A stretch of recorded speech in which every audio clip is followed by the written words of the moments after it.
उद्धव ठाकरेंच्या मातोश्रीला एकापाठोपाठ एक धक्के बसण्याचं सत्र सुरूच आहे।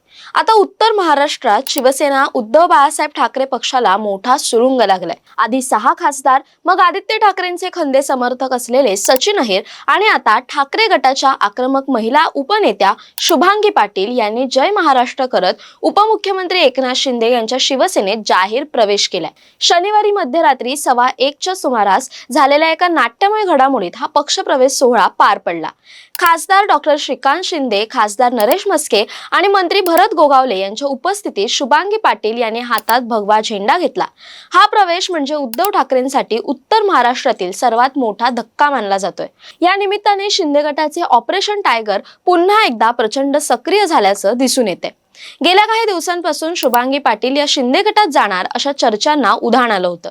सुरुवातीला त्यांनी या चर्चा केवळ अफवा असल्याचं सांगत फेटाळून लावलं होतं। मात्र धुळ्यावरून कार्यकर्त्यांचा ताफा सोबत घेऊन त्या थेट मुंबईत दाखल झाल्या आणि त्यांनी शिंदे गटात प्रवेश केला।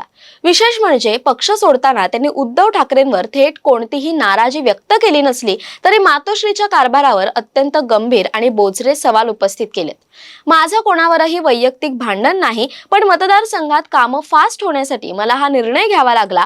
मी पक्षातून जात असताना मला थांबवण्याचा किंवा माझी अडचण समजून घेण्याचा प्रयत्नही कोणी केला नाही, अशी खंत त्यांनी एका माध्यमांशी बोलताना बोलून दाखवली। इतकंच नाही तर पक्षामध्ये कार्यकर्त्यांची मोठी कोंडी होते। मातोश्रीवर जायचं असतं पण भेटण्यासाठी वेळ मिळत नाही, कार्यकर्त्यांना डावललं जाते, असा थेट आरोप करत त्यांनी ठाकरे गटातील अंतर्गत खतखत चव्हाट्यावर आणली। आता जाणून घेऊयात कोण आहेत या शुभांगी पाटील आणि त्यांच्या जाण्याने ठाकरे गटाला फटका बसलाय असं का म्हटलं जाते। शुभांगी पाटील या केवळ एक राजकीय नेत्या नसून उत्तर महाराष्ट्रातील एक अत्यंत सुशिक्षित, अभ्यासू आणि आक्रमक चेहरा आहेत। पेशाने शिक्षिका असलेल्या शुभांगी पाटील यांचे शिक्षण BA, DEd, MA, BEd आणि LLB पर्यंत झाले। धुळ्यातील भास्कराचार्य संशोधन संस्थेत त्यांनी शिक्षिका म्हणून काम केले। महाराष्ट्रातील शिक्षकांचे आणि विद्यार्थ्यांचे प्रश्न मांडण्यासाठी त्यांनी महाराष्ट्र टीचर्स असोसिएशन आणि महाराष्ट्र स्टुडंट्स असोसिएशनची स्थापना केली। शिक्षकांच्या हक्कासाठी त्यांनी मुंबईच्या आझाद मैदानावर तीव्र उपोषणही गाजवलं होतं।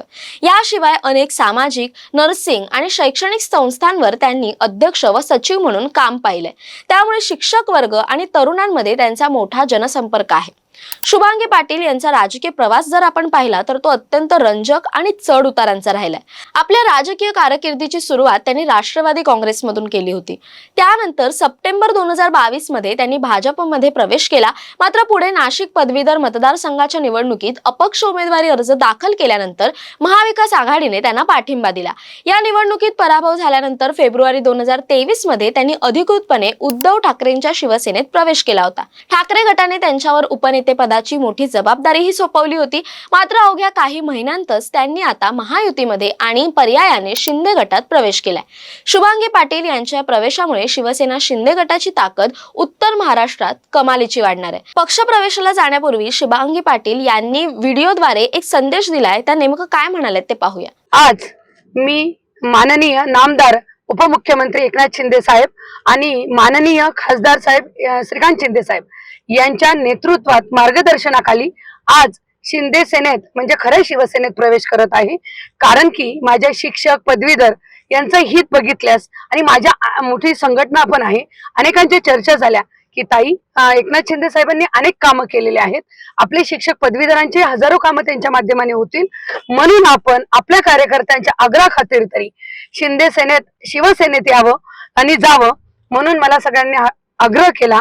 म्हणून मी त्यांच्या नेतृत्वात आज पक्ष प्रवेश करत आहेत। आणि माझं कोणतंही जर बाकीचे म्हणत असतील की हे झालं ते झालं इतकं दिलं, मी नक्कीच उद्धव साहेबांवर माझी अजिबात नाराजगी नाही। बाकीचे म्हणतात की मातोश्रीवर इथे वेळ मिळत नाही, ते मिळत नाही, पण उद्धव साहेबांनी एक लहान बहीण म्हणून माझ्यावर सदैव त्याचप्रमाणे विश्वास ठेवलेला आहे। आणि मी त्या परीने उत्तर महाराष्ट्रात नव्हे तर महाराष्ट्रात त्याच परीने उद्धव साहेबांची शिवसेना वाढवण्याचं काम फार मोठ्या प्रमाणावर केलेलं आहे। आणि मी माझी संघटना तर 10 वर्षापासून होतीच, मी त्या संघटनेच्या मार्फत सुद्धा साहेबांना नक्कीच फायदा होईल असं हिताचं काम आजपर्यंत करत आलेली आहे। येत्या काही दिवसांत लागोपाठ बसणाऱ्या या धक्क्यांमुळे आता ठाकरे गटाची चिंता प्रचंड वाढली असून आगामी निवडणुकांच्या तोंडावर हा डॅमेज कंट्रोल उद्धव ठाकरे कसा रोखतात याकडे संपूर्ण महाराष्ट्राचं लक्ष लागलंय। दरम्यान या सर्व घडामोडींबद्दल तुमचं काय मत आहे कमेंट करून नक्की कळवा। तसेच अशा नवनवीन व्हिडिओसाठी टाइम महाराष्ट्राला सबस्क्राईब करा। धन्यवाद। आहे.